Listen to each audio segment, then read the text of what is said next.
Okay, that's 6 o'clock. I'm Samantha Rennie. I'm the chair of the Farkunda Trust, and I'm also chairing this, the 4th annual lecture. It's great, well, to see some of you, but it's fantastic that so many of you could join us, and welcome to this Zoom event. The Farkunda Trust was set up to provide scholarships and mentoring for talented young women in Afghanistan.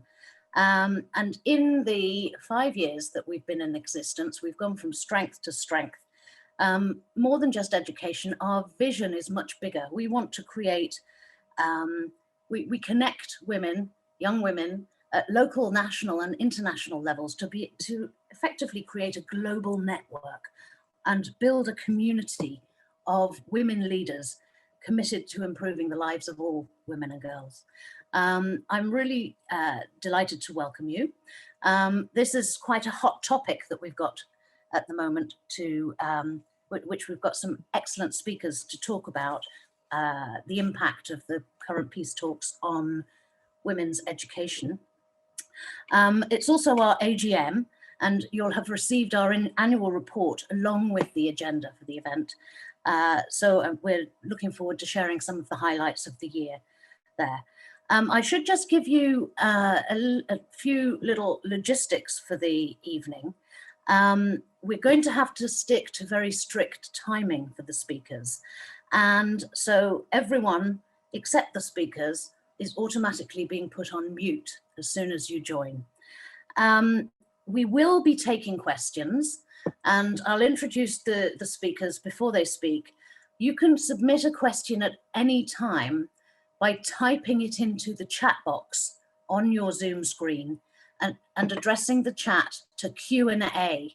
You should be able to see Q&A. So rather than addressing the question to everybody and interrupting the speakers, we will be collating those questions and putting them to the panel at the end of the event.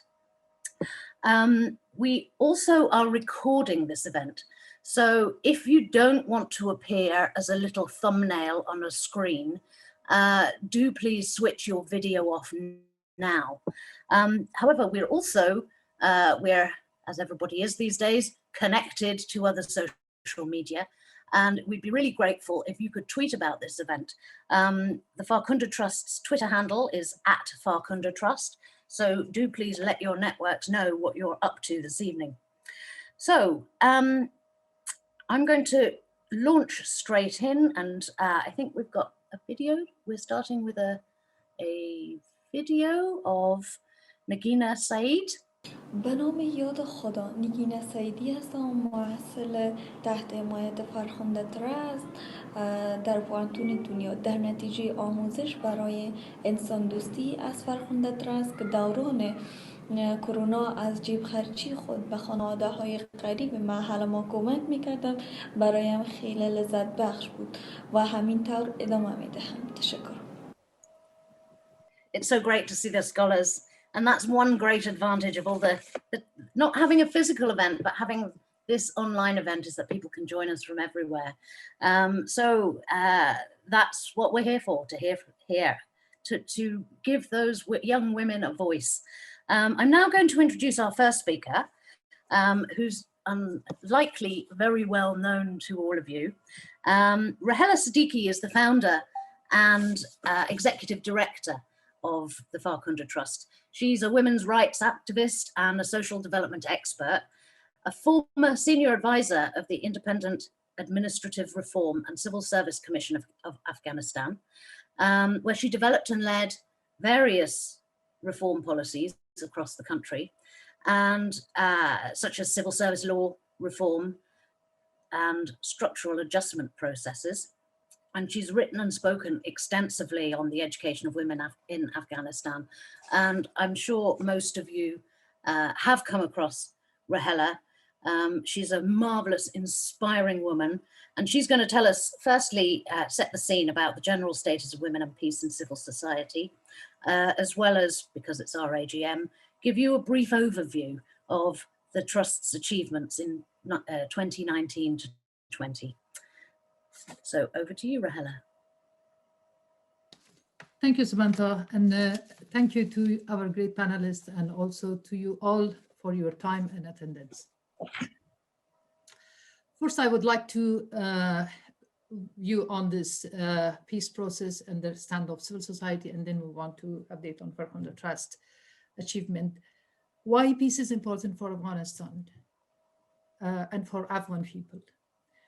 First of all, I believe America's in this war should end for everyone, including Afghanistan. 50 years of constant crisis has destroyed social fabric of the country. In addition to the bloodshed, displacement that comes with war, the people of Afghanistan have lacked economic opportunities, access to healthcare, education, and basically unable to realize their full human rights. But I would like to start with some facts and figures. First, based on our AWN research, October research, 270,000 million legal and illegal weapons are in Afghanistan. Women's lives are greatly affected by this reality. Man with gun prevent them from school and going to university and also employment opportunity, and they have a fear to speak about their rights of marriage or any other basic right because they had fear not to face gunshot. Same research indicated that 30% of women have been warned by men with gun to stop going to school and university, and another 90% who have weapon in their household, they have been frightened to basically speak about their rights. Second, Afghanistan has been using at least $40 million per year to fight insurgency, but that is at the expense of development. And I think last year in 2020 was the deadliest year for the civilian, unfortunately. Third, the war in Afghanistan has been bad for all civilians, but especially for women. They face high level of inequality, gender-based violence, and other attacks on their human rights. So what do Afghan women and citizens want as an outcome from the peace talks?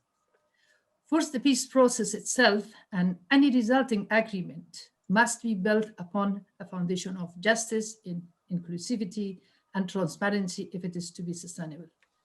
To build this foundation, the root cause of violence and instability must be examined and addressed. In addition, a detailed implementation mechanism should be worked out before signing any agreement. Women civil society have been better, and I'm very happy that Palwa Shijan is here and one of the leading women for this process.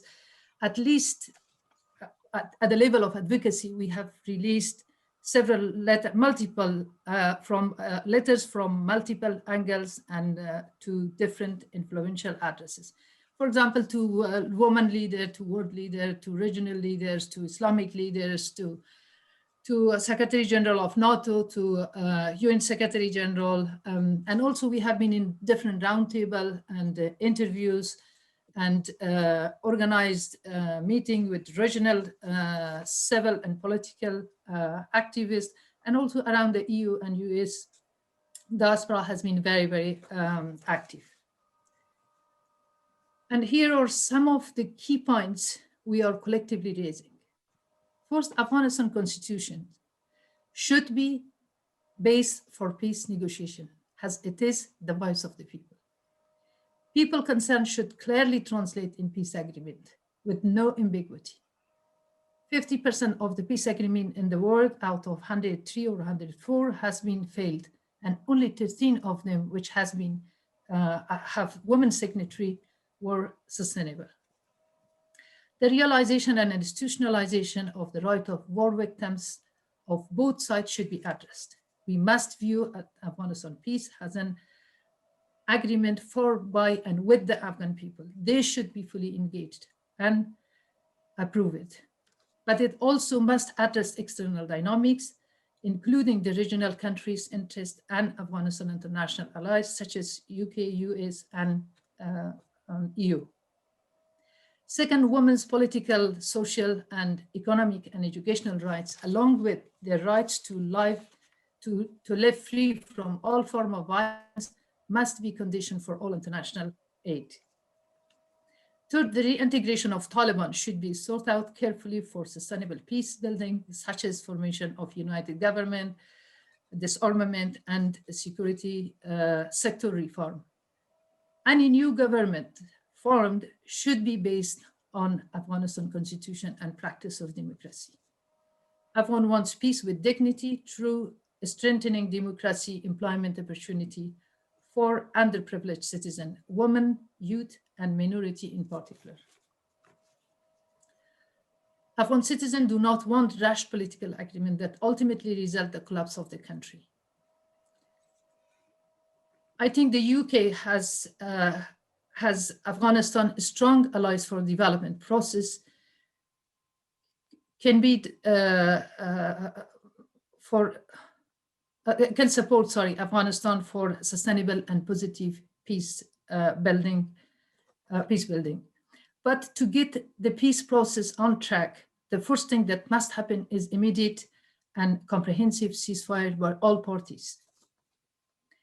Tolerance and deep analysis of the situation for complete ceasefire should be part of the layout of Afghanistan peace building strategic plan with short, mid, and long-term objective and implementation of the steps and process. Protection of the right of citizen based on Afghanistan constitution, Islamic Republic government based on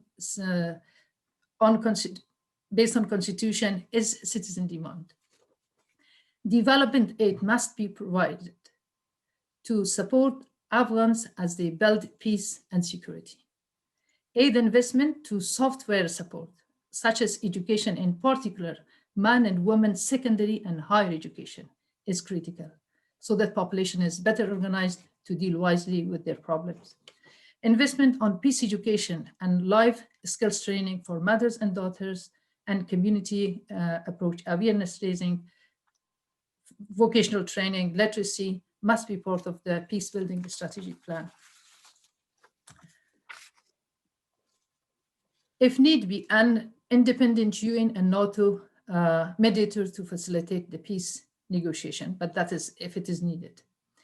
Investment on returnees and displacement is a huge need to give home for about 5 million returnees and about 9 million displacement. Prevention and mitigation of return back to war needs to be looked at.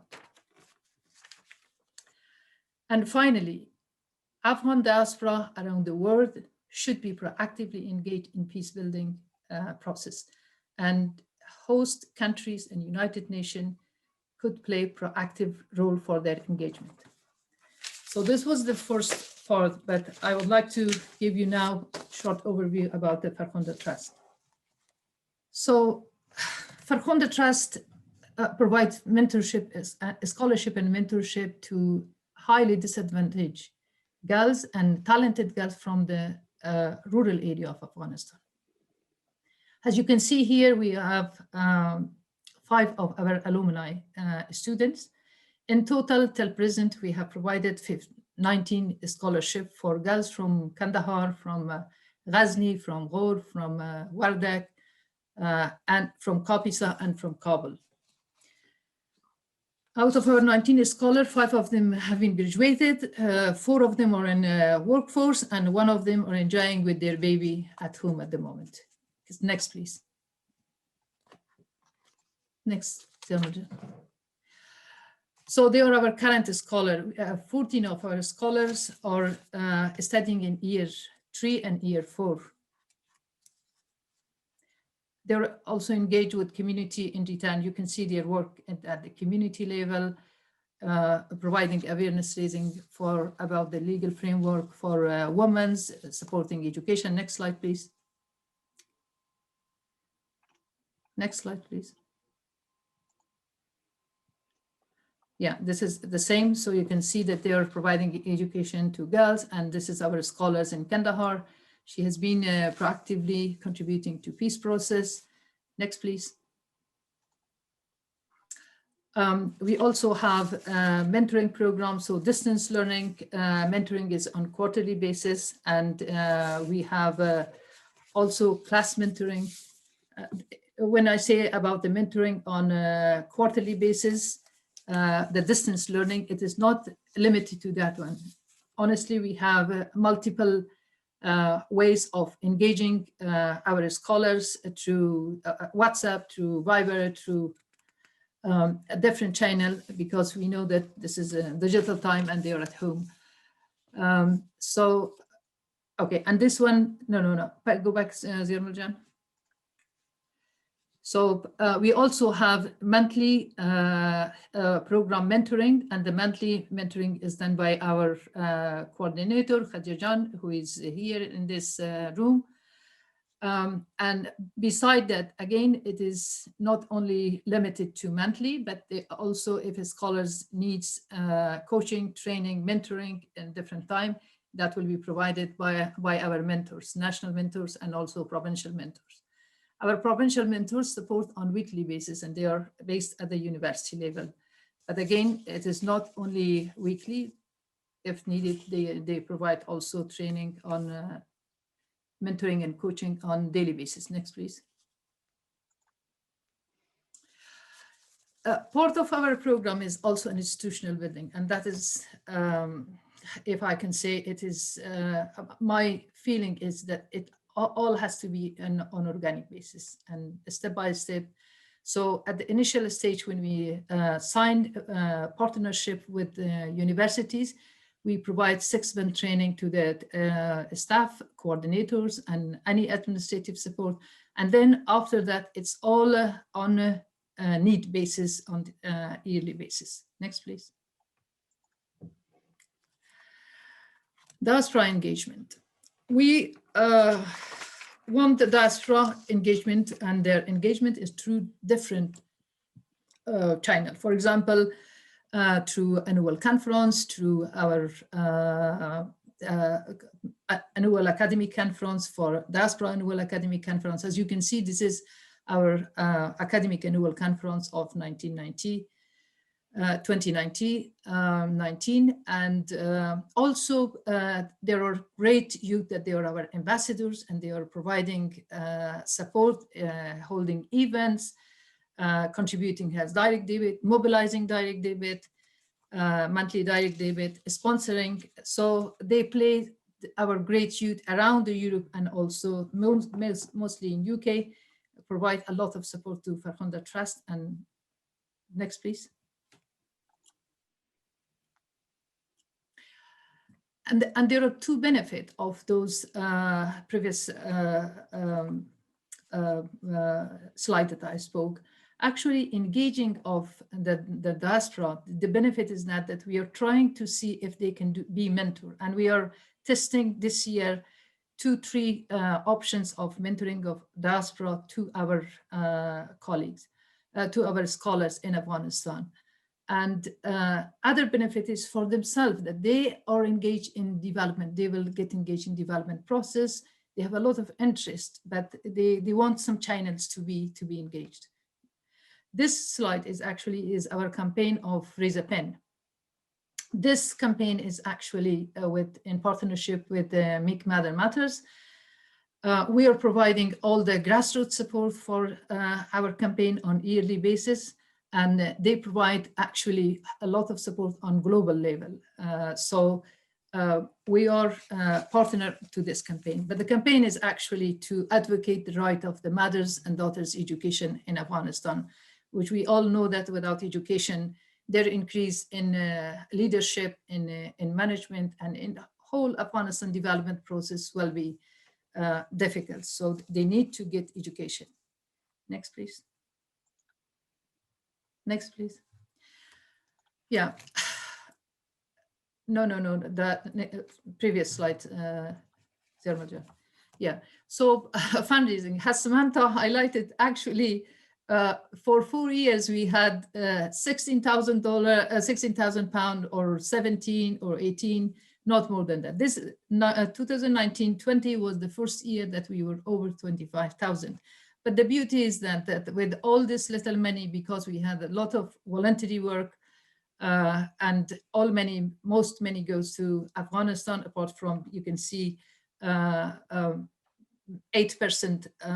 of the fund is, again, it is direct. Nobody is here. There's no any other project except for this one. We had conference project, which had its own money, and even from that money was added to scholarship, was remaining money spent for scholarship.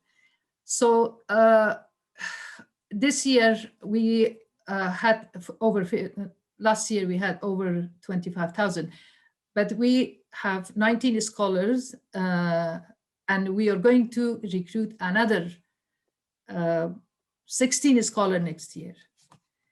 And I would say that I'm really grateful to our sponsors that if you can see here, 42% of the contribution is community contribution.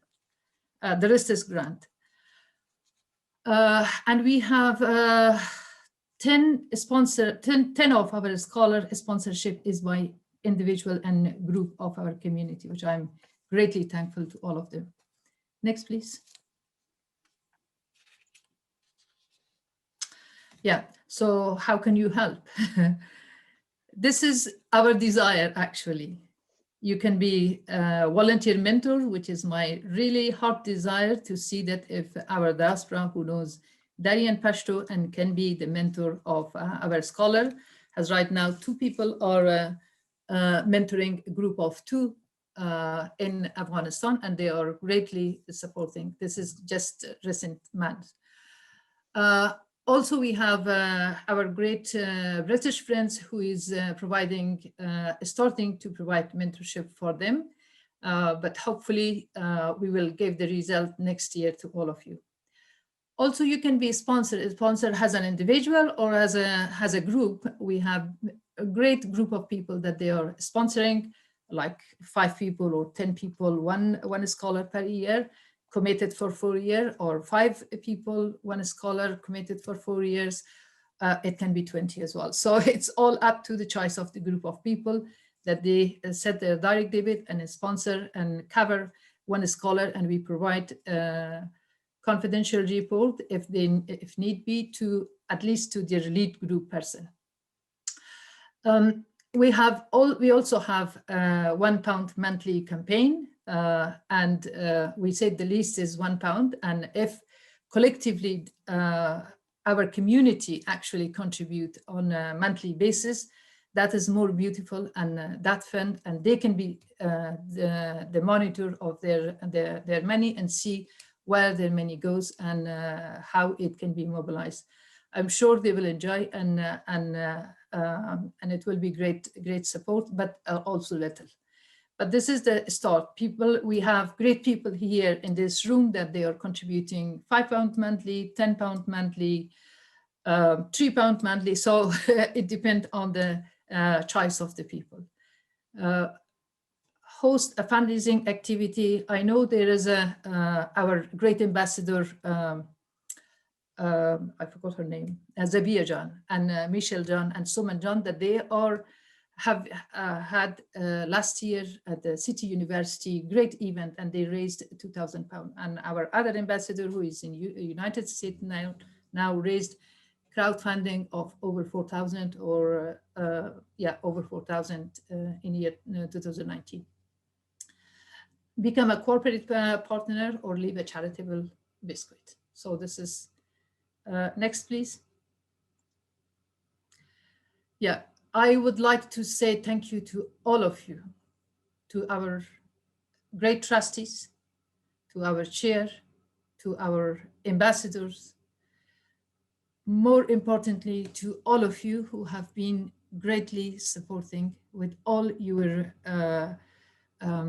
heartful feeling the girls and the disadvantaged girls and talented girls in Afghanistan. And our ambassadors that I can see here, Adel Yazanfar, and our other great ambassador in the United States, that they have always been translating hard materials, and I have been asking them, Adel John, could you please translate this for me quickly? Can you do that at the middle of the night? And they have done it so beautifully. This is volunteerism, and that mean a lot to the girls in Afghanistan, and the contribution of the diaspora, and this is their contribution. I would also like to thank our great executive team here. I'm sure Khadija Jan is here, Safiya Jan is here, Ziarmal Jan is here. You can see they are doing the technical support. Helene, Kimberly, America, our previous advisor, present trustees, and to all and everyone, and to all our fund providers, donors, and everyone. Thank you, thank you, thank you. Well, thank you, Rahela, for especially asking for donations at the end. Just to remind you, this is a free event, and Rahela does a fantastic job of engaging with and mobilizing the Afghan community globally. She puts so much energy into her support for the scholars that she often forgets that we need to run the organization. We can't run it on air. So we do need your support. Please do donate to the Farkhunda Trust, and also tweet about your participation in this event. So thank you again for showing what a great year we had in 2019-20. We are growing, we're getting bigger, and we're looking forward to recruiting even more scholars and having a greater impact on the future of Afghanistan in the future. I'd like now to move on to our next speaker. And this is Mrs. Fatima Galani. We're really thrilled to have Mrs. Galani participate in the event. She's probably known to some of you. She's a women's rights activist, a Muslim scholar, and an experienced peace builder, having participated in the 2001 peace talks in Bonn, in Germany. Fatima is the daughter of Saeed Ahmad Galani, and I have to apologize for my pronunciation of names, who fought against Soviet occupation of Afghanistan, as many of you will know, in the 1980s. She studied in Iran and London, so quite a global citizen, and is a former president of the Afghan Red Crescent. Fatima had a key role in drafting Afghanistan's current constitution, especially ensuring women's active participation in shaping and running the state. So has some real inside knowledge of what we're talking about here. She's also the author of 2 books and the winner of several national and international awards. And we are looking forward to hearing her speak about the peace process in Afghanistan now and its impact on Afghan women's education. Can I just remind you, if you have any questions for our speakers, you can just click on the chat box and address them to Q&A. Q&A. Behind Q&A is one of our fantastic trustees who is jotting down the questions that we'll be putting to the speakers at the end of the session. So once again, Mrs. Fatima Galani, we're very much looking forward to what you have to tell us. Thank you very much. Thank you, Rahela Jan. And it's so good to see old friends, especially John and Veronica, that I see after a very, very long time, but I always remember them dearly. It is after 43 years of war, the time has come for peace, really. And lots of people tried to the solution be a war, but it didn't happen. And we have to be realistic about it and give a peace a chance. And this peace has to be negotiated properly, and the same way that Rahela Jan said, in order to have it a sustainable peace, it has to be a fair peace, it has to be an inclusive one, and it has to be accepted not just for Afghans, but so many people are involved in an Afghan war that has to be accepted in the region and internationally. I am among the fading generation of Afghanistan that remember peace in Afghanistan and remember the good time. People that I have here in the peace delegation from the Islamic Republic of Afghanistan are mostly young people. Very few of them remember the peacetime. Majority of them grew up or even born in war and grew up in war.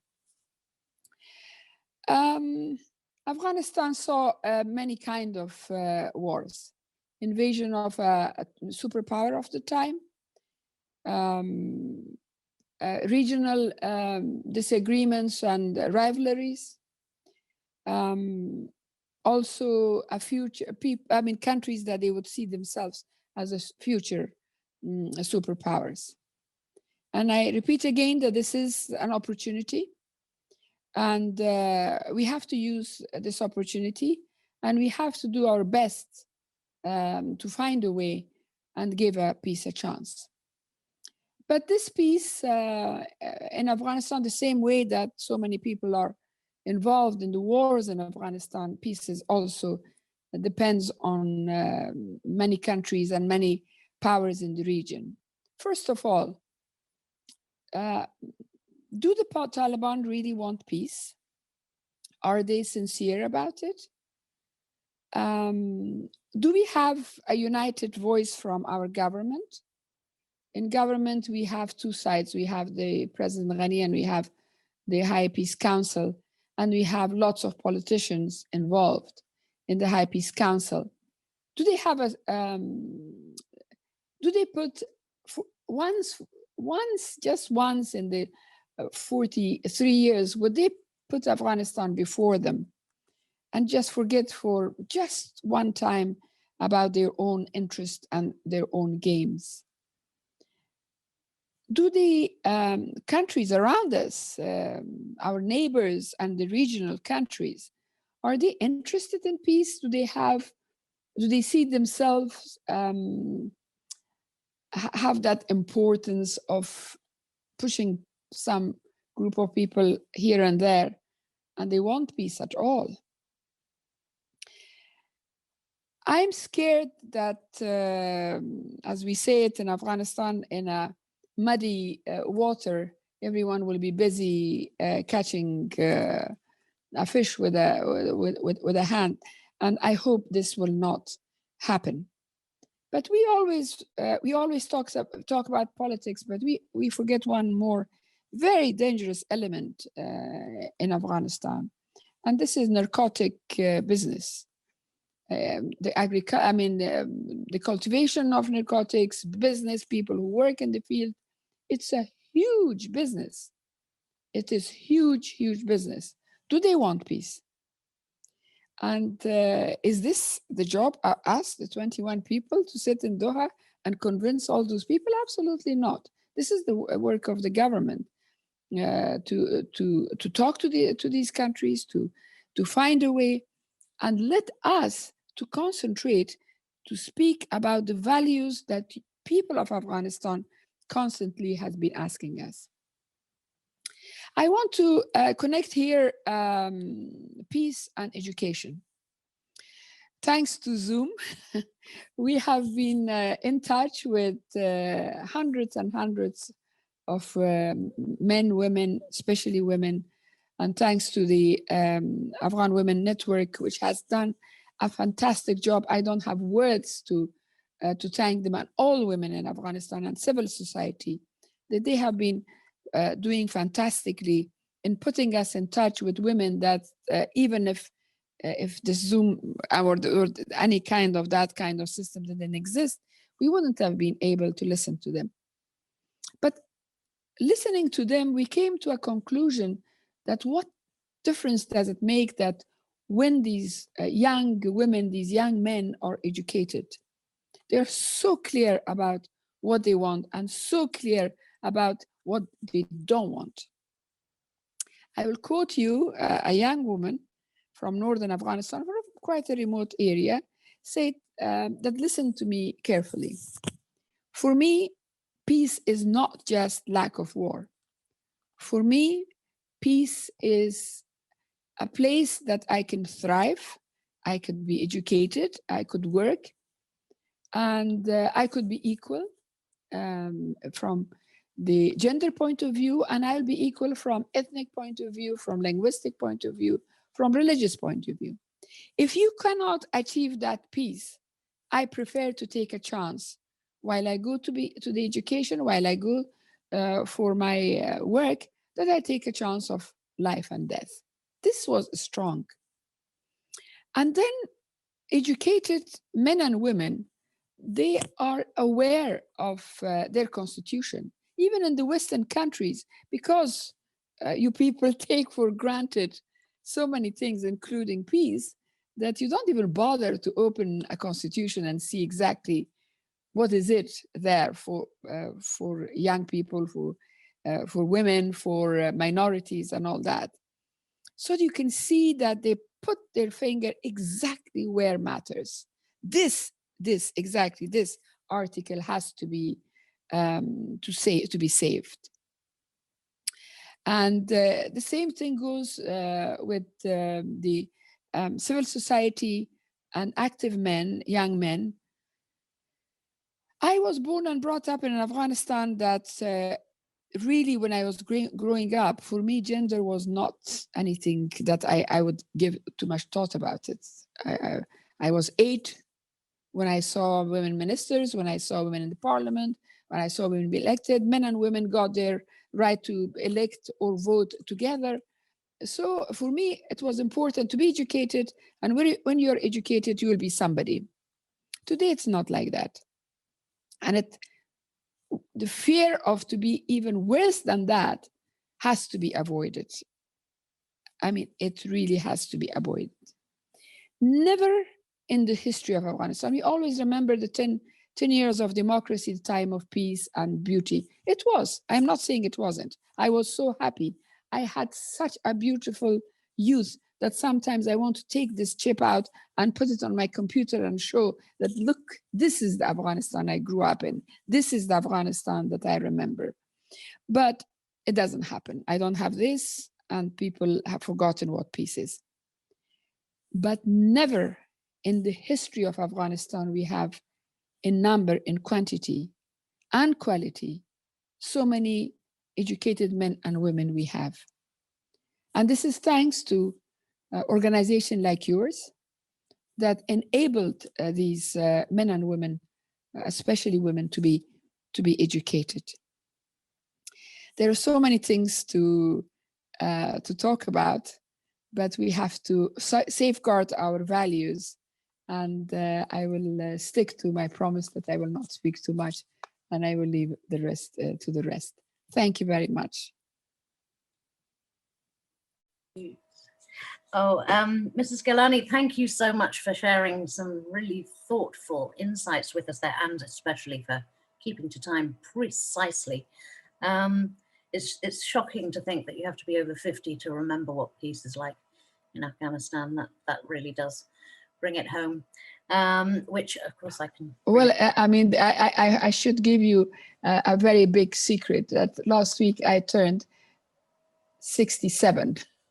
Oh my gosh. Congratulations on your 67th birthday. I can't imagine that you've reached that age already. So now I'm sure that will prompt a lot of questions. So do please jot them down and send them to Q&A so that we can get through as many as possible at the end of our sessions here. But without much ado, I'm going to introduce our next speaker. And it's always, I think, helpful when we're talking about the role of women to hear a man's perspective on things. So I'm delighted to introduce Dr. Jawed Sangdal, who is an education expert. He's the president of the Swiss UMEF University Group in Geneva. He teaches leadership, negotiation, and entrepreneurship. He's published extensively on the role of higher education in development and the right of citizens to access it. We're thrilled to have him here. We are going to, oh yes, another notable thing buried in his biography that you have before you, how is it possible to visit 100 countries, over 100 countries? What a fantastic job you must have. And to learn to speak 6 languages. I'm glad that English is one of them, because my Dari or Pashto is appalling and non-existent, but you're not just an intellectual, I understand it, you deliver practical and entrepreneurial solutions too.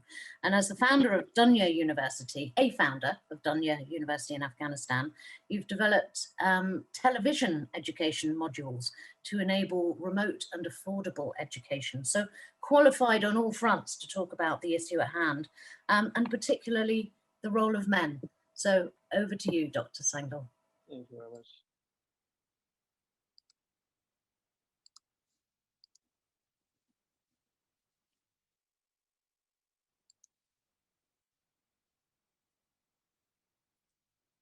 Okay, very good evening.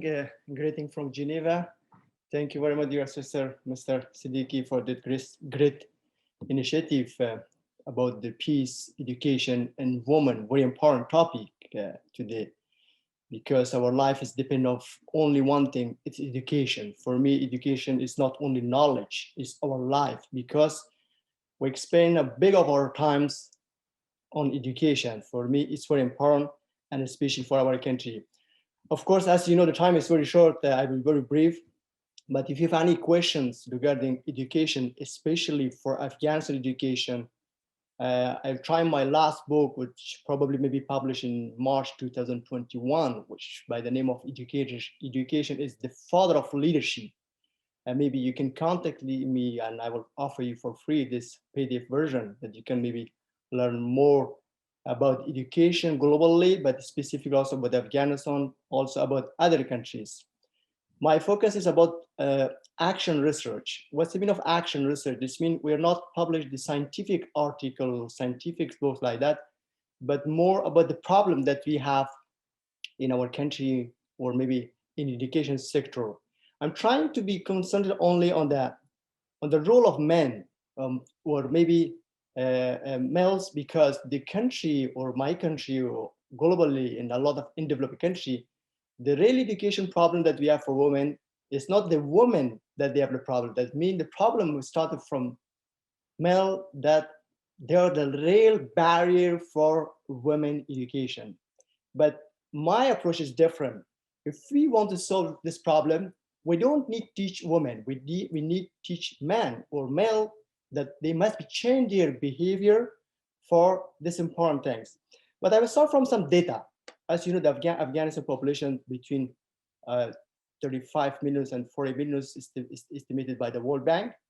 And from that, we have about the proximity of from male population and also female, but proximity about 18 million women or female, and about 19 million male according to the World Bank.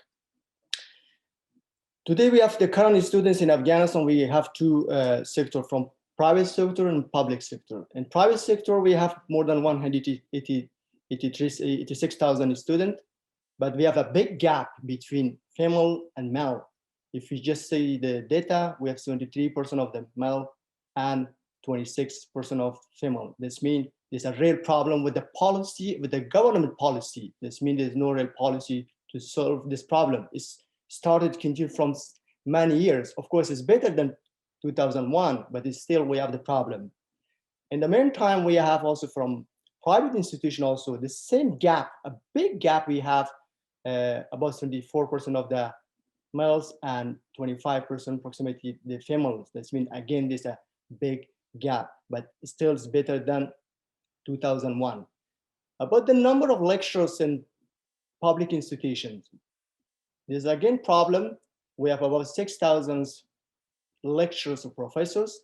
We have problem with the equality of the female and male in this government institution. This means there's no policy to solve this problem. Or what's doing the government here? There's no policy at the moment to increase the number of women in this institution. I'm talking about higher education, not about the education. The same, we have a problem with big huge gap between female and male in private institutions. There are more also about 12,000 lecturers, but still very minority female lecturers in this private institutions. There's a quality of problems. We have about the qualification of the lecturers. We have a big problem in Afghanistan because if you see the 52% of the lecturers, they have only bachelor qualifications, and about 43% is a master's. Only we have 4% of the PhD qualification professors. That's been the real problem of the quality education.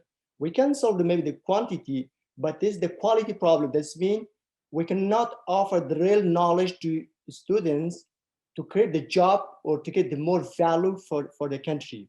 The same problem we have in private sector. Of course, private sector is better than public sectors. We have about 50% of the master qualification, 41 is bachelor, and about 8% of the PhD qualification. I'm just going very quickly about data. We asked some data from in the country just to get the ideas of society, what they think about education. Only 10% of the population, they are satisfied with the higher education system in Afghanistan. The other figures you can see, we ask about the leader, who lead this system.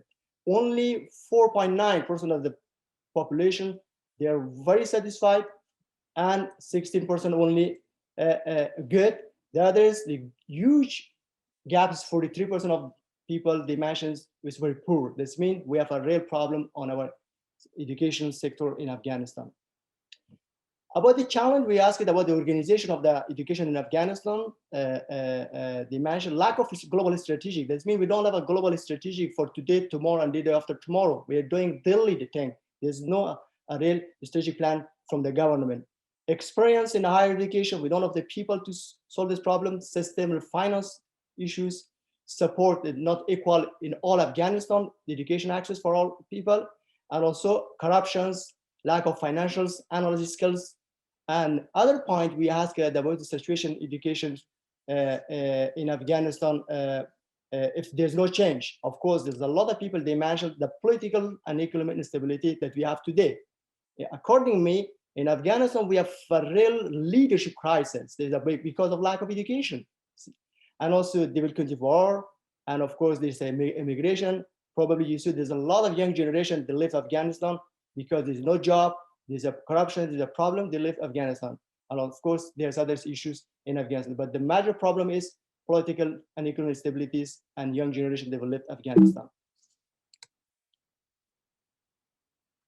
And also other point that we ask is the impact of the accessibility to higher education for the proceed of Afghanistan. 84% of the people, they believe we can change our country only with education.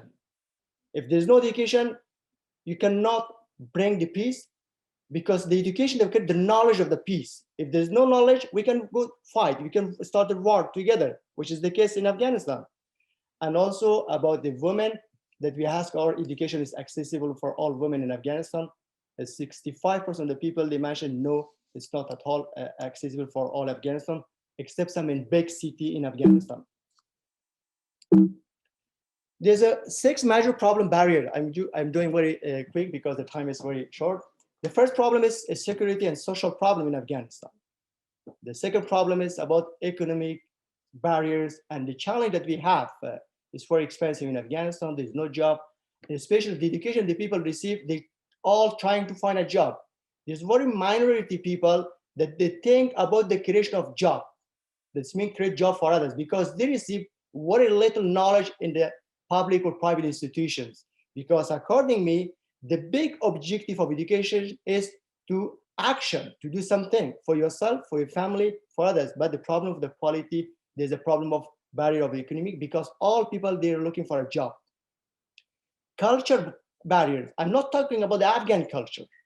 I'm talking about the global culture problem, pressure of the get married very quick, and relative that who prevent the girls from the study, and the mix of the religion, economic, political, country culture, tribal culture, family culture. This makes a lot of the different problems of the culture, which we can only solve with education. Of course, other point is family problems that we have also in Afghanistan, especially in some provinces of Afghanistan. There's a huge problem women. And global problem is that I call complexity of the society. We are a very masculine environment. We believe only on male, but not the family. And in the family, the majority family, they believe only on their of the boy, or but not of their girls or sisters or like that. That's a global problem in the society. And also other problem, of course, the mouth as a real problem barrier, because if we don't teach them, they will continue the problem. If we want to solve the problem and give to all women the right, the real right, equal right as a human, we must focus on change of mouth behavior. And if we change that, we can maybe give the access for all women, not only education, but all right that a human has in whole countries, in our neighbor, in other countries, in the country that we are living now. If we take the history of the country, all war, the stability of economic, politics started by males, not by women. That's mean we need to teach them. We need to teach them, love your sister, love your mother, love your daughter, and let them live like you. If we can change their mind, we have a global peace in Afghanistan. And if we take example of the leader in Afghanistan, a lot of leaders, which I call leader by accident, 99% of them, they believe only on the future of their sons, but not daughters. If you see today, there's no very relatable girls or females leaders from some this traditional leader, because they believe only on their son, but not in their doctors or maybe females. There's three main problems: before higher education, well, in higher education, after education. That means we have a lot of barrier in education. There's no quality, there's no accessibility. But when they will study this in higher education, there are a lot of problems of family, culture, finance, everything. But after graduation, there's a real discrimination for job, political discrimination, in family discrimination. This means even if we offer them higher education, they have problem after graduation. It's difficult for them to find a good job. That's mean I call discrimination, direct discrimination in the job market, even in the public sector. Again, we change the main behavior. Otherwise, this problem will continue very maybe at long term. This is my last conclusion. In this last conclusion, we have 6 major problems. But for me, the first is not at all a problem. The second is not at all a problem. The third is not a problem. Even the fourth is not a problem. The sixth also, the 5 is not a problem also. The main problem is the 6th one, males as a real behavior barrier. If we change that part, we can change slowly everything. We can change the environment. We can change the family problem. We can get the new culture in the country, and we solve the economic problem. Of course, there's security and social problem also. But a lot of institutions, scholars, professors, institutions, they start from first point. But what I suggest from last point, which is number 6, if we start from that, we change their behavior. Of course, we have a global peace in our country, and we live like other countries. Last example I can give to you, Switzerland is an extremely poor country. We don't have any natural resources in our country here in Switzerland. But why they have a GDP of $700 billion? Because they investment in education, and today they become one of the powerful country. If we invest in education, but not for women, but for men, for male, to change their behavior, their opinion, of course, we have a very sustainable peace, sustainable economy, and we will live like a human in our country. Thank you very much for your time. Of course, the time is very short. If you have any questions after this conference, you can reach me by email or by phone. I will be glad to answer your question. Thank you very much. Thank you, Dr. Sangdal. That was it's always fantastic to see data and statistics, and I know that statistics can always be manipulated, but it's really helpful to have that data. And quite a few people have already asked if they can have access to your slides, so I presume you're happy to share them. Certainly a recording and a report from this event will be available. I'm looking at Rahela here, will be available at some point on our website. Is Is that correct? Yes, yes, she's nodding. So a report of this event will be available on the website, and we'll make sure that participants can access your slides. Fascinating stuff. It does leave me personally feeling a little bit despondent, because it's some of us can understand that, yes, men are behind so much of this. What do we do about it is the problem. So I'm sure you'll get some questions on that. So let me now introduce our next speaker, Palwasha Hassan, who is a women's rights activist and peace activist, and the director of the Afghan Women's Education Center. She holds a master's degree in post-war recovery studies from York in Albion here in the UK. And she's been heavily involved in civil society. Her achievements include some pioneering work, including the first women's legal support organization, Roazana, the Women and Street Children's Center, and other women and children's initiatives for safety. She was also a founding member of the Afghan Women's Network, which we heard about earlier as being really critical in the peace process. And we're delighted to welcome her and to hear what she has to contribute. So over to you, Palwasha. Thank you very much, and good evening to our friends on that side of the world. And it's kind of late here, but in Afghanistan. But I'm very pleased to be sharing this floor with other panelists. I think a lot has been said. I'm enlightened by all the speeches already being given. I was asked to speak a little bit about secondary education in Afghanistan, and especially with a focus on girls. My organization, we are working for last 30 years. This organization has been started by Afghan refugee women in Pakistan. And since 2002, it's working inside Afghanistan.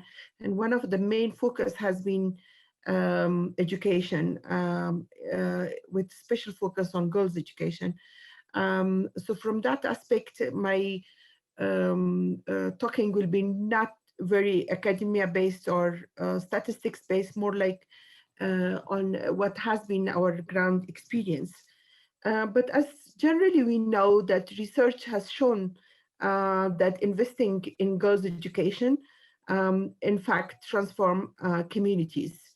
And that's what we have seen all these years working with remote communities inside Afghanistan, and how the behavior has been changing, and the reception of women's rights and girls' rights has been changing over years. Strengthening economies and reduce inequalities. We have seen that a lot of obstacles for girls, including early marriages, child marriages, girls pursuing career, especially supporting their families. These has been some of the contribution that education actually can make in countries, in all countries, but most particularly in countries like Afghanistan, where we have been so much devastated by the conflict that has been since 4 decades now. Afghanistan, unfortunately, is still one of the countries with lowest literacy rate in our region. Among women, it is 17.7% of the total population, and among men, it is 45%. So this is still very low. The status of education has always been not very good, but I think we have been more affected because of the conflict that I said has been, unfortunately, since last 40 years. And as Ms. Gilani said, that some of the young people in our country hasn't been lucky to see even peace. And that has taken a lot from us. But what has happened in last 2 decades through all the intervention of international countries in Afghanistan, including United Kingdom, that we have over 9 million children enrolled in schools, which includes 3.5 girls, 3.5 million of girls. We had like about many private colleges and universities have started. So over 300,000 students has been enrolled, and this data is not very updated. What I got is like from 2018. And so has been women in different workforce, including teaching at universities.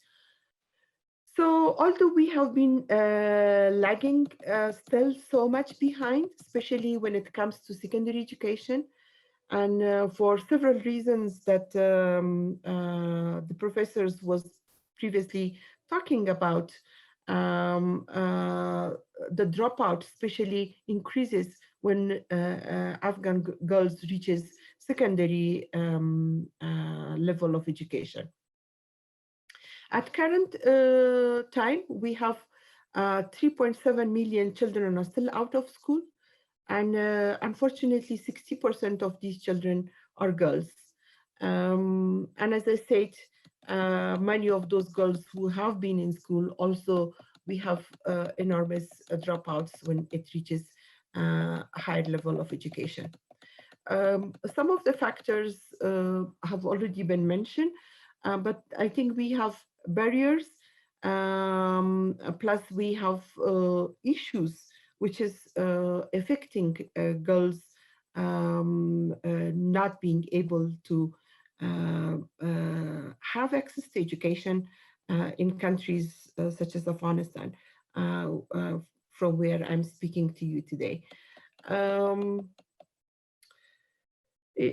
Among the, if we look to the human development ranking, Afghanistan is 168 of 189 countries.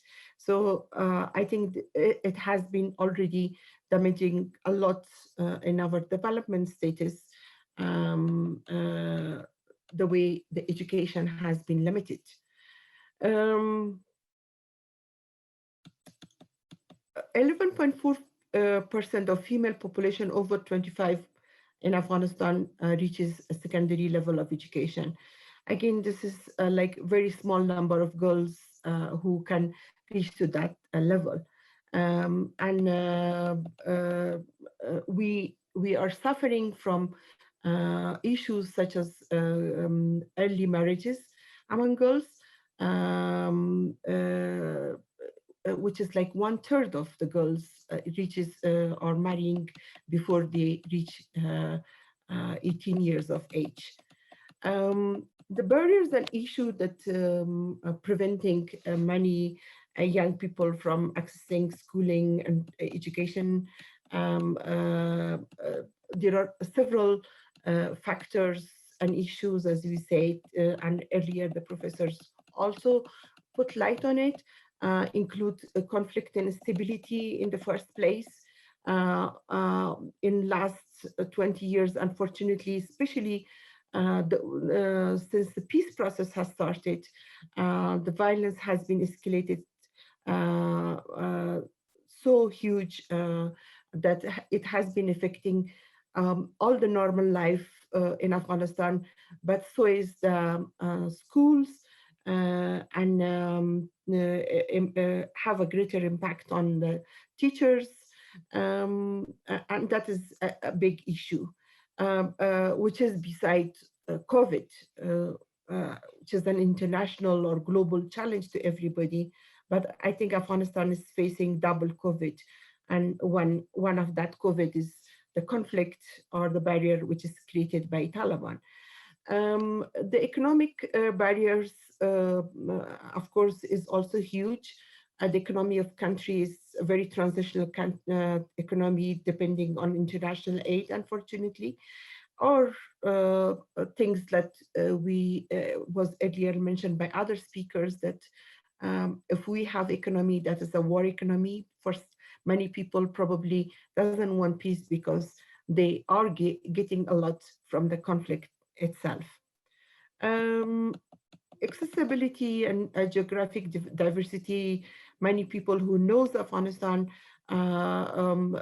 because being a mountainous country, there are a lot of remote areas with very limited population, so difficult for government to reach out to those places and create or start schools. But thanks to a lot of work by NGOs and international partners, that new experiments like CB, which is community-based education, or class-based education has started, that has affiliated schools in foreign distance places. And this way, more children have a level of accessibility to school from last few years. And among several donors, one is United Kingdom supporting this kind of education through your international aid. So that is sort of good news, or investment in the future of girls and boys in Afghanistan for a better education.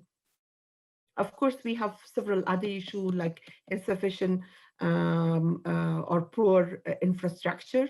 I've been evaluating certain projects in north of Afghanistan, and I remember still that story, and that through the funding which went through CDC, which is Community Development Shuras, and there was this women and men were deciding what should be done, and the women were asking for a toilet for girls that could be used by girls, and men were asking for windows to be built for school.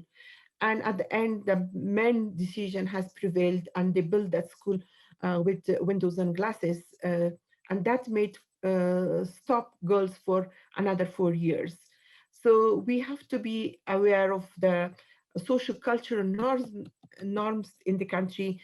And in many ways, Taliban has been using this in their earlier time when they were in power in Afghanistan, that white toilets are not separate for girls and boys. And under that pretext, for 6 years, girls were not allowed. I cannot say that was the only reason, but that was one of the reasons that they would use in that time. But right now, you have 1 minute left. Okay, I think it's very much important that what is the impact of current peace. Since the peace process, Taliban are talking that they will allow girls to go to education, but under a Sharia framework. But what is the big question in Afghanistan? What Sharia framework are they talking about? What is the interpretation of the Sharia? Because when Taliban were in power, girls were not allowed to go to school. So were they in a different religious framework? And what are the guarantees that they will now allow? Also, currently, as in some of the places where Taliban is in force, unfortunately, girls still don't have access to education or schools, especially girls when they reach secondary education. Beside that, some letters has been issued to NGOs that in certain places, girls or women are not allowed to go out of home in the name of learning or awareness raising and others. So these are all important questions.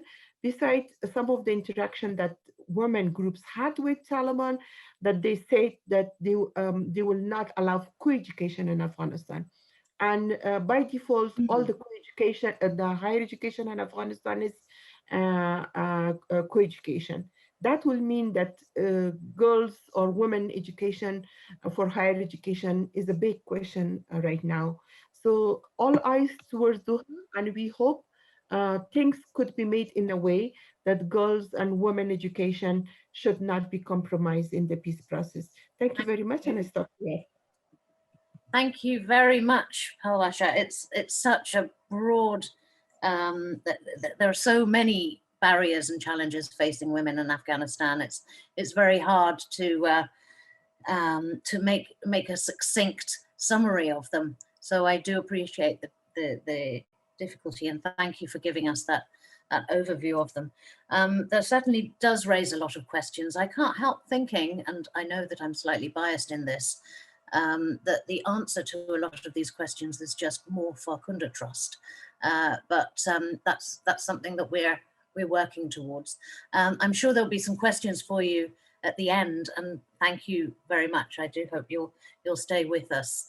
And especially thank you for joining us all the way from Afghanistan. I'm not sure if Mrs. Galyani is based in Afghanistan, or whether we just have a couple of people. But thank you for coming all that way virtually to our screens in our UK living rooms. I now like to, and this is really exciting for me, introduce Amina Omid. This year, the highlight of the annual report that Rahela talked about at the beginning of our meeting, one of the highlights of that year has been our first alumni. So the first scholars have graduated. 5 scholars have graduated from the Farkhunda Trust Scholarship, and we're absolutely thrilled to have one join us, Amina, this evening. It's actually going to be the first time I get to see live one of our scholars. So for myself and the other trustees, I think it's as thrilling as it will be for you. But I don't want to make poor Amina too nervous. But I think that she has quite a considerable set of experience to draw on, and this will not be her first time speaking in public. She, as well as being a Farkhunda Trust alumna, Amina is Executive Director of Hamasai Tagia. Again, apologies for my pronunciation. She was a Public Relations Manager at the Independent Office of Local Governance for 2 years, and right now she's an executive of Hamasai Tagia and one of its co-founders. I'm sure she'll tell us what that organization does. Amina has been carrying out several community awareness raising projects during her study, as well as her official work. And she also supports other Farkhunda Trust scholars, so is very much an example of what we're trying to support here in building networks of women. Amina won an award from the Ministry of Cultural Affairs for academic writing, and she graduated from the Faculty of Political Science with support from the Trust. She's also worked for several NGOs as part of her work experience, and I'm thrilled to be welcoming her and handing over to hear what she has to say. Amina. Amina? Hello. Yes, I am here. Hello, everyone, and very good evening to all of you. The general topic is about impact of peace talks on women education, but especially my topic is about wider literacy on mothers and daughters' life.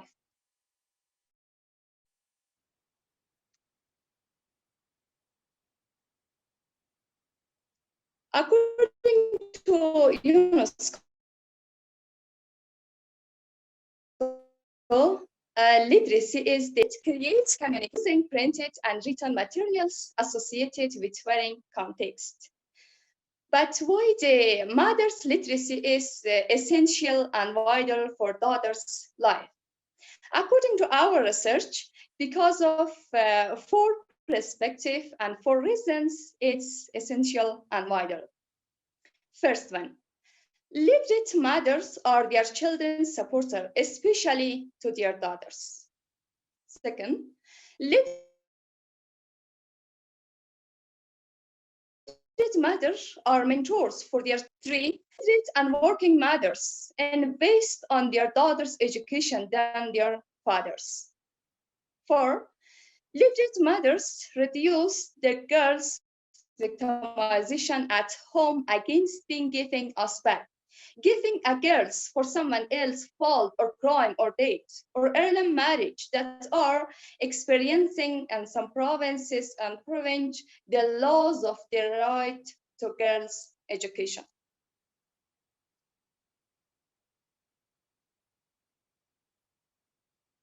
The next slide I have about FT. FT help women to be literate.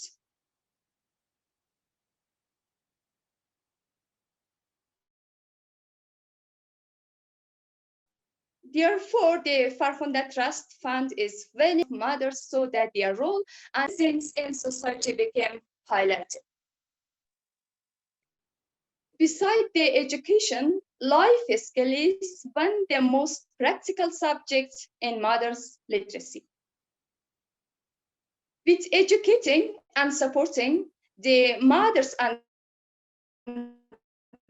girls, we are going to highlight the role of mothers from family to society and higher decision-making circles at national level. And next, please.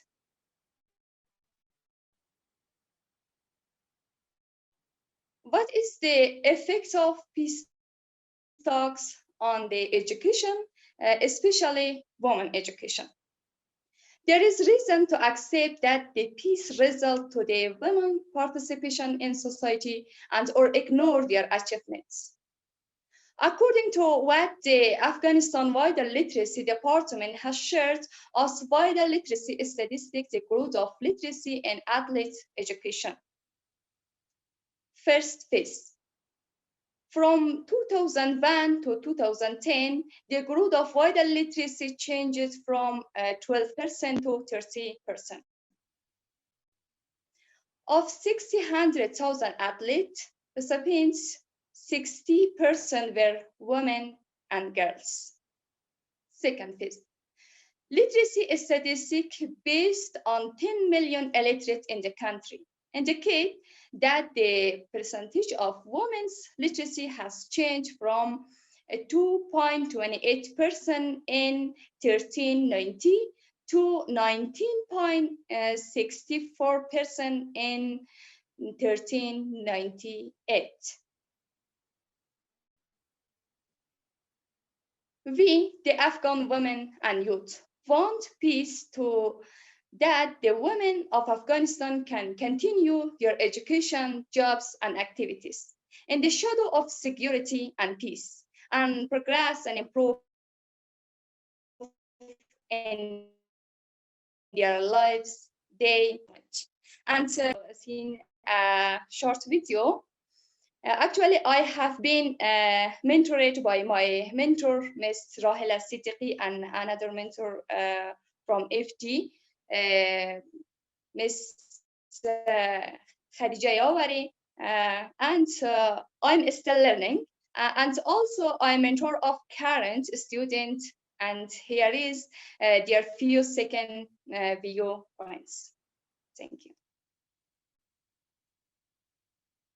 به نام خداوند بخشنده و مهربان. فیروزه هستم، مسئول صندوق امانت فرخنده ترست، سال چهارم بانزه اقتصاد در پنتون دنیا. قدردانی میکنم از کمک های مالی صاف اما انسان دوستانه و هر روز یک کار نیک را آموختن که من هدف زندگیم ای است که همین کارهای نیک را که از مکتب فرخنده ترست آموختیم به اطفال و نوجوانان دیگر بیاموزانم و هر کار که در توانم باشه که من به دخترای کشورم از نگاه ارتقای علم و دانششان بتونم انجام بدم این انجام میدم و از تمام کسایی که مرا حمایت کردن در این 4 سال و این سال به درجه اعلی فارغ میشم سپاسگزاری میکنم. خیلی ممنونتم. به نام خدا شکریه رحیمی هستم، یکی از مسئولین فارغ التحصیل فرخنده ترست. شکر نعمت خدا را دارم که یکی از شاگردان صف قبول گردیدم.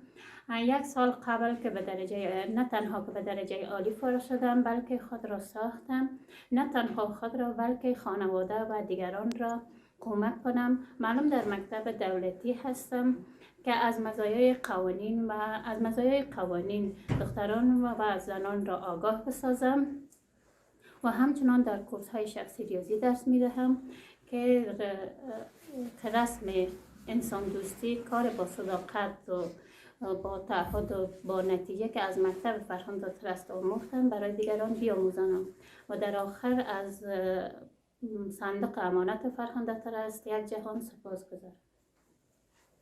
بسم الله الرحمن الرحیم. رقیه رضایی هستم، محصل سال سوم حقوق در پانتون گوهرشاد و همچنین یکی از محصلین صندوق امانات فرخنده.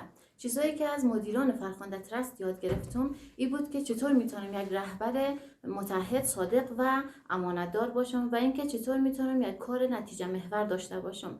و همین خاطر تمامی تلاش خود کردم که کارهای مردمی خود تمرین کنم و همچنین تلاش میکنم همیشه که اشتباههای خود شناسایی کرده و آنها را اصلاح کنم تا اینکه دیگه در زندگیم تکرار نشن.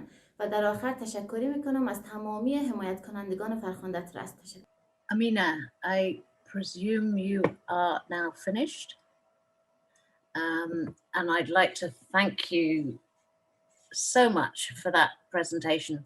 And also for that was great that you had the slides that helped us with a little technical difficulties on the sound as well. It was wonderful to see videos of your fellow scholars as well. And I have to say, I'm absolutely thrilled to meet you virtually. And it's wonderful to hear from you directly. Clearly, it must be cold in Afghanistan at the moment. There's a lot of woolly coats being worn. But I wanted to also make the point that, or just draw attention to the fact that all the scholars have talked about the wider work that they've been involved with and the wider benefits of understanding the value of giving back to local communities, of promoting education of girls. Many of you are also working as well as studying, and some of you are looking after your families. Many are the only breadwinner in families.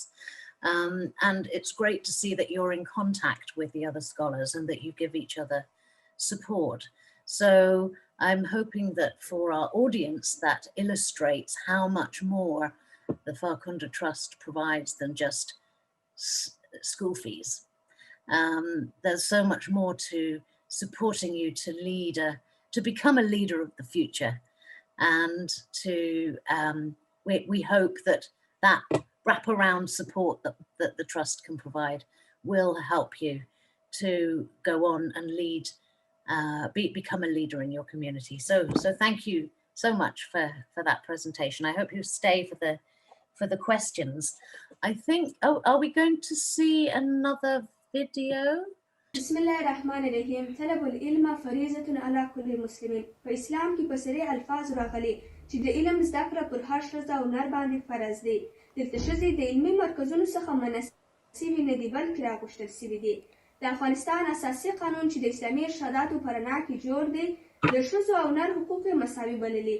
موږ د لرې پرتو ولایاتو نجونې تعلیم او تحصیل د ځان لپاره حتمي ګڼو. راتلونکي د سولې نتیجه باید زموږ د پرمختګ ذریعه واوسي او زموږ هڅه او مبارزه بلا هم دوام ولري.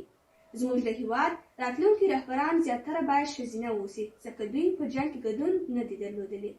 Great. That was Khalida, another of our scholars, and interesting that she was picking up on some comments that you made, Professor Sangdal, about educated people actually being able to read the Constitution and being able and helping to uphold it. So I think we're now ready for questions. So how this is going to work is that we have collated the questions that you have been asking through the chat box. I've been trying to go through them. We've got quite a lot, and I will direct them to panel members that seem to be the most relevant, but of course other panel members may wish to chip in as well. Panel members might at this point want to unmute themselves so that we can, I will call on individual panel members, but you might each want to unmute yourselves just so that we save glitches as we go through the questions. We've got about 20-ish minutes for questions, and I'm going to randomly kick off with one from, actually, I'm going to randomly respond to one myself. Somebody, in fact, Homa Basaf Khan, asked a question about the funding of women's rights and women's rights movements. She says, and particularly about international aid, which was something that was touched on by one of our speakers at least. So she asks, in case the rights of Afghan women are secured, does it make the Afghan women's movements dependent on international aid?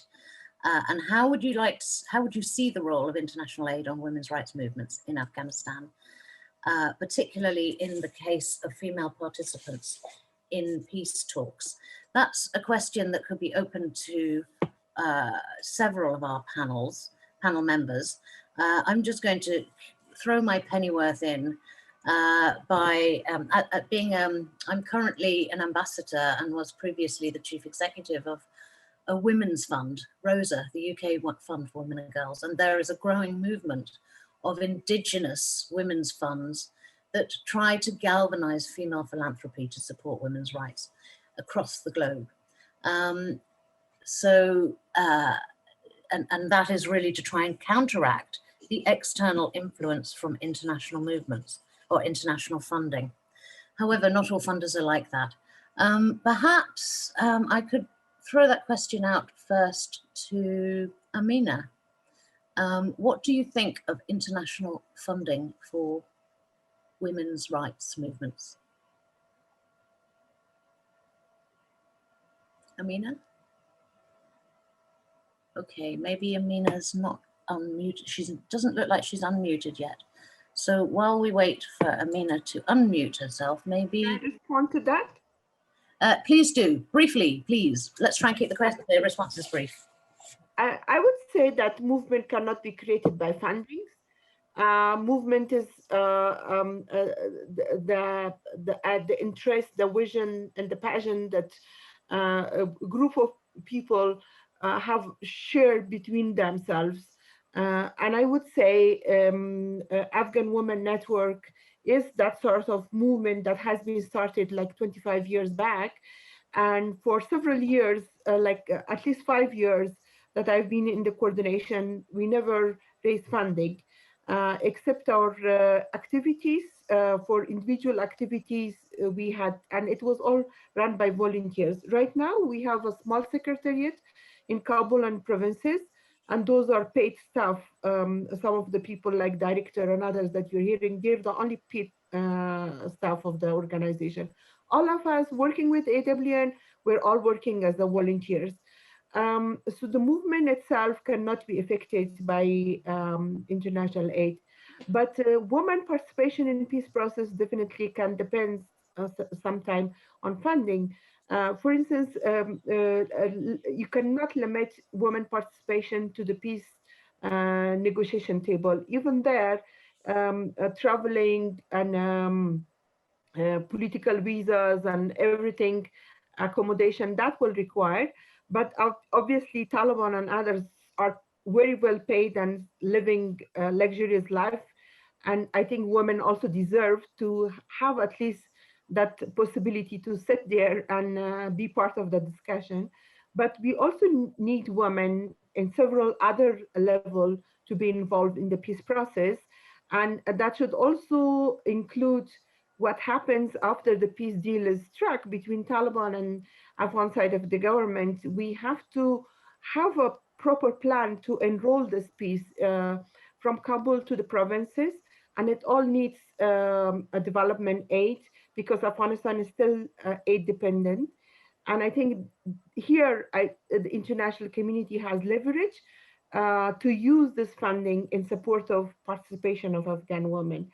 And this is one of the sort of our advocacy agenda that we are pushing for it, because I know that men in Afghanistan has been involved in conflict, and usually they would not listen to anything. But when it comes to run the country, I think they cannot run country like that. And there is a realization among Taliban as well that if they share the power in any case, maybe they want it fully. We have other questions on the Taliban, so let's cut that there and come back to it. Does anybody else on the panel want to comment on the international funding of the peace process? Jawed. Actually, I'll be very short. Afghanistan is not a poor country. We are a very rich country, but the problem is we have a lot of internal crisis, leadership crisis inside, and also in the region, and also international community is a real problem for Afghanistan. For example, if you take the leaders in Afghanistan, they're all supported by the international community from outside. That means if we let us work like a country, we can find the fund from our own country. If you just take the data statistic from all Afghan immigrants abroad, they create a lot of knowledge, a lot of things in Europe, in United States, other countries. The major problem is that we have three main problems: inside, regional, and international community, from United States, from Russia, from England. If we let us, we can run our country without the financial support from abroad. But the problem is they never want to let us run our country by ourselves. All of this international community want to have a leader in the country, that this leader, they can support their politics, their vision, and that's a major problem for all society, especially for scholars in Afghanistan. Yeah. I think that's an interesting point, and it's worth just chipping in here that it's one of the reasons why effectively the Farkhunda Trust is it's very embedded in Afghanistan, and we exist to empower Afghan women. We are not funding existing leaders with an agenda. But one of the related questions to that, Rahela, was what are the selection criteria for our scholars? Just briefly, could you outline those? Yeah, thank you, Samantha. I think just to a little bit view on the women participations. One is that, as Palwashijan said, it's amateur and participation of women and women activities in terms of advocacy. The other thing is the poverty in Afghanistan, and inclusion of women in the rural area. 80% of the population of women lives in the rural area of Afghanistan. And those women, those populations who lives in poverty, majority of them are women, and that needs, until the Sangdal Sahib said about Afghanistan is rich, he is right. Until the time that we access our own resources, today we do need aid, but based on the need and centered to the need of the countries, and not to be, aid community should not enforce what they wanted to. And sometimes support to the very small organizations, not only to capacity building, infrastructure building. These things are the need in Afghanistan for women particularly. Coming to Farkhunda Trust, I think one of the beauty that we have in our program, as I highlighted in the session, in the slide of an institutional building, is 3 stages of selections. It is very rigorous. There's a real long list. I hope Khadija Jan is here, and Amina is one of the example scholars that how screening has happened.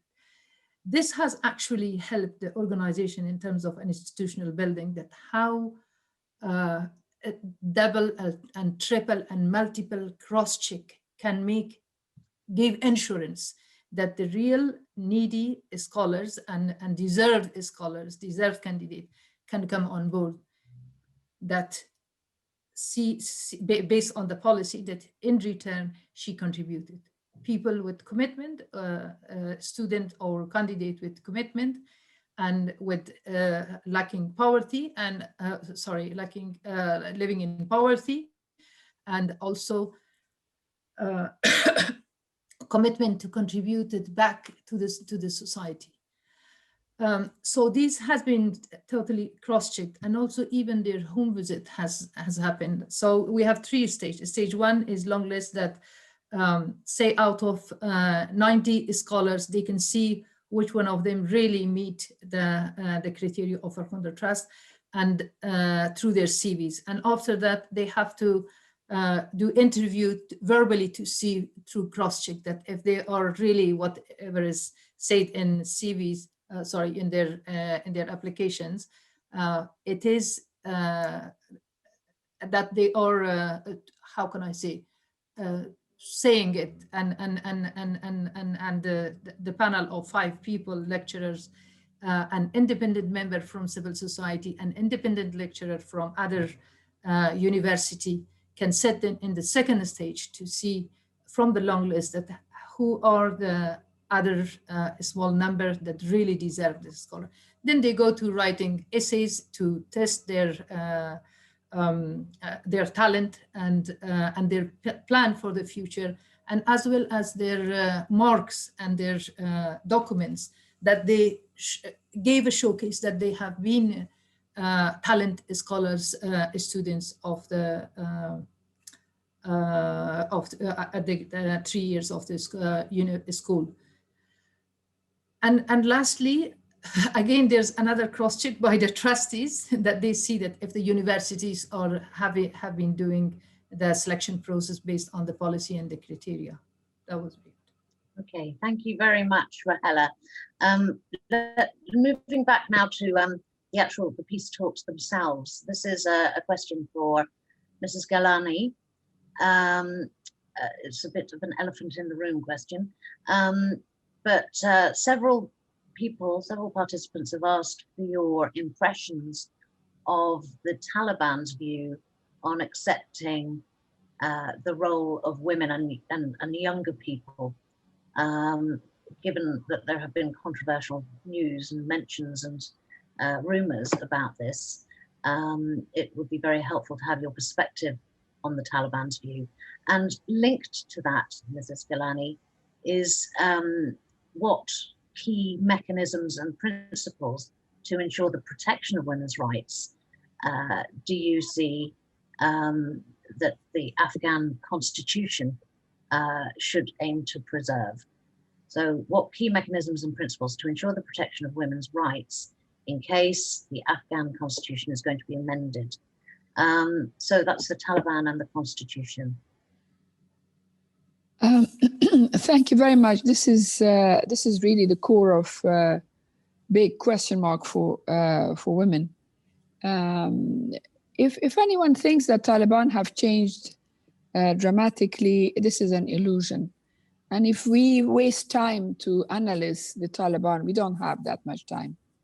Let's presume that Taliban is exactly as they were in the 5 or 6 years that they were ruling.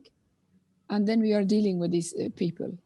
If they were different, if they had become different, then they would have been welcomed and they would have joined without any negotiations and all that. But I tell you that during the constitution 19 years ago, don't think that we didn't have people with the same ideology, the same way of thinking on our side of the table. We still have those kind of people. We still have people who believe that way. We still have, that's why, as Professor Sangdel earlier said, that the biggest obstacle for a woman to be educated are men, and those men are not lacking on our side. That's why it is extremely important that from the Islamic Republic of Afghanistan, we have one voice. This is very important. One voice for the politics, extremely united voice for the values, and especially for women, for freedom of speech. And let's not forget the minorities. I tell you, because those academic things, you can read them wherever you go. And I want to tell you things that I saw with my own eyes. From the first day that we met and we faced them until now, it's a huge difference. would they see us in the lobby of the hotel, they would just like a bullet would post and avoid saying salam. And because in Islam, answering salam is not allowed, so we would, with a big voice, we four women will offer our salam, mullah, something. And they would quickly say, wa alaikum assalam, and just run. Now it's not like that. They stand, they ask about children, they even remember my illness. They ask about how many grandchildren I have, what did they do, what they are educated, and that kind of thing. For them, now it is established that whether we are one or four or we are half of the delegation, we are not there as a token. We are proper negotiators. We interfere in every aspect of negotiations. And in every negotiations, one of us will be there. We are scattered in every matter. So we have two responsibilities: responsibility of being a woman and cater for that long list of orders which comes from Palwa Jan and my other sisters from from Kabul, and also cater for other values, which is not necessarily a gender, but very important for Afghan people. This is established now. They know, and they deal with us as a fellow negotiator. We joke, but we tell what it is in our heart to them, that where are your women? We would like to see them in the negotiation table. And they say, we thought that men and women are equal in your constitution, then why not 11 men and 11 women? They joke about that. One day, some of our diplomats were coming to see us, and the Taliban delegation were going somewhere else for dinner. Said, "Oh, you have guests. Where are their wives?"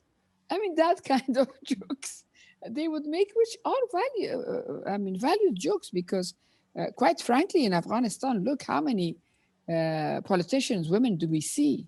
Very few. And what do they do? Do they come and participate in social activities? Forget about politics, but even in social activities, they don't. So we have that kind of things. I think eventually they have accepted. And then the other thing, which was also, you mentioned youth. We have 4 young people in our delegation, and when they see that what a strong voice they have and what a committed voice they have, they are really, really surprised. And slowly you can see this question mark in the eye of their young ones, and they wish, because they are quite much too polite and quiet in their delegation. I think the new Afghanistan is impossible to ignore. We made a mistake in Bonn, and we didn't bring Taliban on board, and it didn't succeed. In spite of all the soldiers in the world, in spite of all the sacks of money on people's soldiers, it didn't. These were people in Afghanistan. They were not piece of ice to put it on in the sun and then they will disappear and go. No, they have tribes. In a tribal system, you can't disappear people. They have their tribes and they were there. That was a mistake. They should not make, now Taliban should not make the same mistake of ignoring that enormous number of well-educated men and women and the minorities that they have been dealt with as equal. If I tell you it's easy, it is very difficult. If I tell you that, oh, it is a piece of cake, we will rescue this constitution, it will not be easy. But one thing is that each time they talk, because I'm in the legal committee, as soon as they talk about the constitution, I said, don't talk generally. Put your finger on the exactly the article that you took, you think it is not Islamic, and let me explain to you that where. And they can't say it because it isn't such a thing. But I finish with this, that we still have lots of people on our side who would believe in exactly the same thing. But one of the things that externally can help, because unfortunately Afghanistan is still dependent on aid, this has become very clear to them, because in their even political conversations, you hear one after and again that they don't want to see a poor Afghanistan. They want to change things in Afghanistan, and they need help to come from outside. So I'm glad in Geneva conference, every aid was promised with dangling of human rights and women rights earrings on their ear. So this has to be continued. Even during the constitution, when we have the problem with that kind of people, some push from outside was helpful. Okay, thank you very much, Mrs. Kailani. I just want to see if Amina is still with us.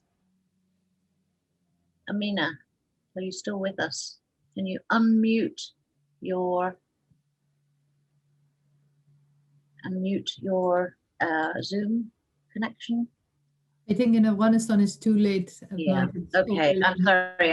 I think we've lost her. But I'm about to collapse. I'm sure yeah, oh, I'm terribly sorry to keep you up I'm late. joking. I'm joking. I'm joking. But it was we actually have an awful lot of questions, and I don't think that we're going to have because I do want to finish on exactly at 8 o'clock.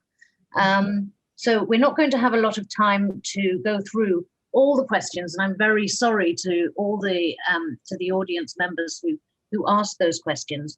I'd just like to take it in turn and hear from each of the speakers in turn about their one key point about that they would like to make about the peace talks and their impact on women's education. What can the Farkhunda Trust do? What can other people do? Something practical that we can do, that you can share with us your thoughts on what we should do. And then perhaps we can start with with Mrs. Kailani, if you'd like to kick off. Just regarding this, yes, I mean, it will be short because this is something that I've always thought about it.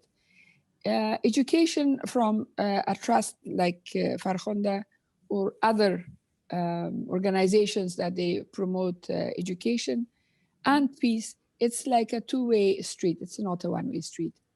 Educated people can help the peace if a proper, peace is achieved, then it will contribute to the future education. Talking with educated people gave us so much more ideas and practical arguments that we take, and also emphasis upon future education that we have to keep and continue is, as Professor Sangdel said, is the key for a bright future of Afghanistan. Yes, Afghanistan is a potential rich country, but now we are extremely poor because the poor is the one that has it and can't use it really. Okay, thank you. Dr. Sangdel. Actually, in my opinion, we are not in the process of peace. We are just in process of negotiation political power, because if we have the Taliban, why they're fighting now? Because the international troops there left our country within 3 months. What was the reason for this war? Currently, all leaders, just about 25, 30 leaders, they're fighting not for peace, not for democracy, just how to keep the power in the future of Afghanistan. But what we need, just to keep all these leaders together, we need a scholar to convince them to work together. Because the problem of Afghanistan is not peace, it's not democracy, because the leaders, they cannot work together. That's a major problem. And if we have some people with the knowledge of develop a nation, a country, a society, we teach these leaders, please come, work together, and we can make a great job for our country. But what is missing in this process, which, according to me, we don't have any scholar that they write about the peace, that they know about the Pakistan, that they know about, for the United States, about the Europe. For example, our real problem, even it's not with Taliban, where our problem is with the supporter of Taliban, which is Pakistan. We have a real problem with our neighbor, but there's nobody speak about that. How we can solve this problem? How we can work with the Pakistan closely, like a neighbor, like Switzerland work with France, France work with Germany. But we must be stop think about 1 century ago. Now it's 21st century. We must work together, Iranian, Pakistanis, Afghan, Indian. And for that, you need the knowledge of today, which we don't have.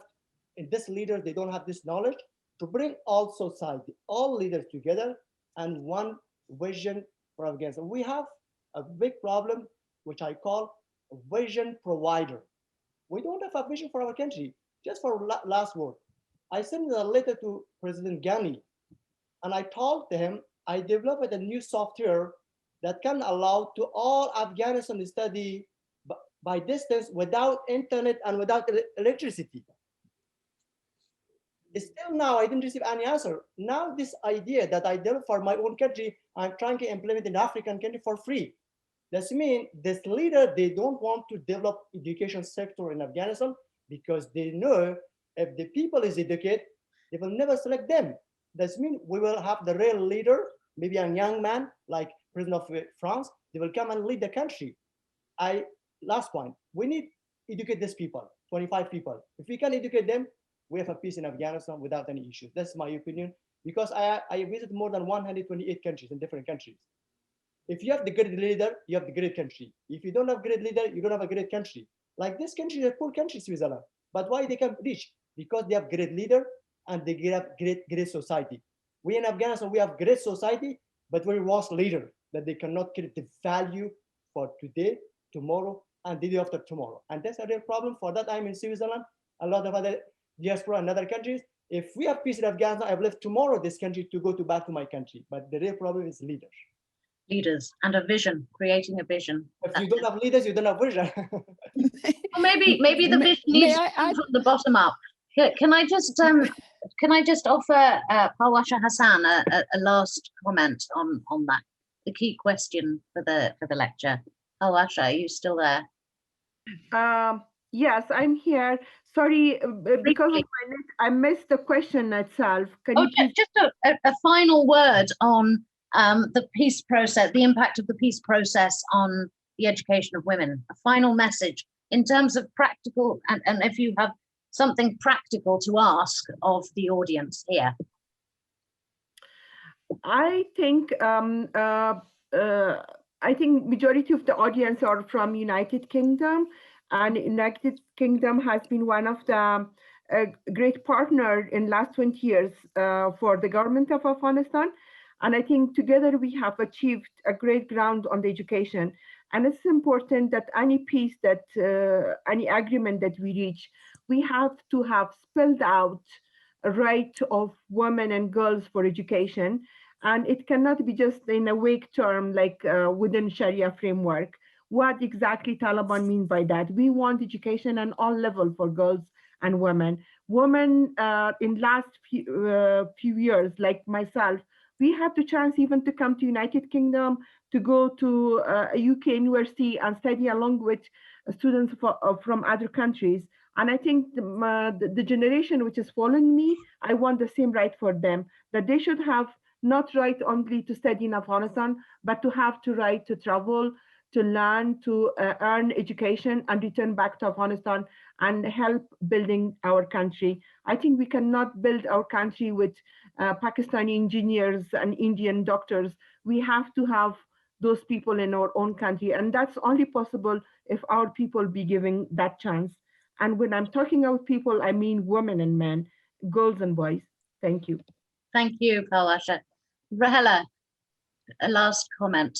Yeah, I would say actually, as I said in my speech, that positive peace and detailed insurance of the peace impact on women's education, women's life in Afghanistan is so important to be interpreted in the implementation mechanism of the peace building process. And that insurance we really would like from our delegations that they are there, and also the legal representative of the citizens, which is the government. So that insurance we want. Has Paloshijan said that we don't want to see the co-educations to be ruined in Afghanistan. We don't want the higher education that girls goes in separate class and boys goes in separate class, and there's lack of lecturer, female lecturer in Afghanistan. We don't want mothers and daughters in Afghanistan to be illiterated and to not have, to live in poverty longer than that they have suffered for 50 years. We want them to enjoy their life after this long war, to have improve their economics, improve their educations, and their children goes to education. And as Fatima Jan said earlier, freedom of life for them. So that is the impact that we want, and that all can be in detailed implementation mechanism of this peace. The peace that has ambiguity, the peace agreement that has ambiguity, that is not the citizen of Afghanistan want. The citizen of Afghanistan want each single bit of that agreement to be very clear and not to be ambiguous, have ambiguity to collapse the country, or also to impact has a paper for today and it doesn't mean anything tomorrow for the citizens. So that is what I would want to see. Okay, well, thank you for a set of incredibly rich insights. My brain is buzzing with some of the fantastic insights that and expertise that our speakers have shared. Thank you so much to each of the speakers, Fatima Galani, Jawed Sangdal, Rahela Siddiqui, and I'm very sorry that we've not managed to keep Amina Omid with us, but thank you also to Pawasha Hassan. I wanted to just make one final response myself to the question, what can you do practically? Throughout my career, I've worked to try and encourage people to invest in women and girls, because by every single measure, in doing so yields better returns on peace, on safety, on prosperity in local communities, on health of families, on every single measure, on every single chart that you look at. And this evidence is supported by the IMF, by the World Bank, by the UN, by international bilateral agencies across the globe. And yet we still don't seem to do it. So my little personal mission is to encourage more people to invest in women. So I shall leave you with the message that the Farkhunda Trust, I think, is doing a fantastic and unique role. Please invest in the Farkhunda Trust. You can click on donate on the website or just send a check to Rahela and get it banked. So thank you to all our speakers. Thank you to Rahela. Thank you for joining us, some of our trustees and executive committee members. Thank you, everyone. Thank you, scholars, our wonderful scholars. It was such a delight, and I hope you found it as delightful as I did to hear from them. And especially, finally, thank you to you, the audience, for signing in. Keep in touch, and we'll see you soon. Good night.